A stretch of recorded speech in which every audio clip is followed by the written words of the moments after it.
আবারও মেসি ম্যাজিকে বেঁচে গেল ইন্টার মায়ামি, আবারও মেসি ম্যাজিকে উঠে গেল ফাইনালে। হ্যাঁ বন্ধুরা, আপনারা ঠিকই শুনতেছেন, লিওনেল মেসি মানে এই মানুষটার প্রশংসা যতই করব ততই কম হবে। মানে গতকালকে যে ম্যাচটা হয়েছিল ইন্টার মায়ামি, সেখানে সবাই ভেবেছিল যে হয়তোবা ইন্টার মায়ামি হারতেছে। প্রায় 70 মিনিট পর্যন্ত কিন্তু ইন্টার মায়ামি 1-0 গোলে পিছিয়ে ছিল।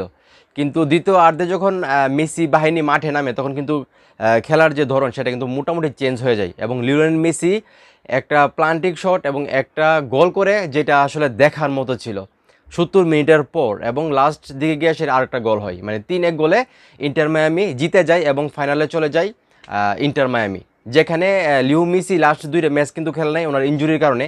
ইনজুরি থেকে ফিরে এসেই উনি যে পারফরমেন্স দেখালেন এই বয়সে এসে, আসলে মেসির কথা মানে নতুন করে বলার কিচ্ছু নাই। 2026 বিশ্বকাপে যে উনি কী চমক দেখাতে পারে, মানে উনি কিন্তু এখনই বুঝিয়ে দিচ্ছেন। তো আমি কিন্তু মেসি থেকে অনেক কিছু আশা করি, কারণ আমার বস হলো লিও মেসি।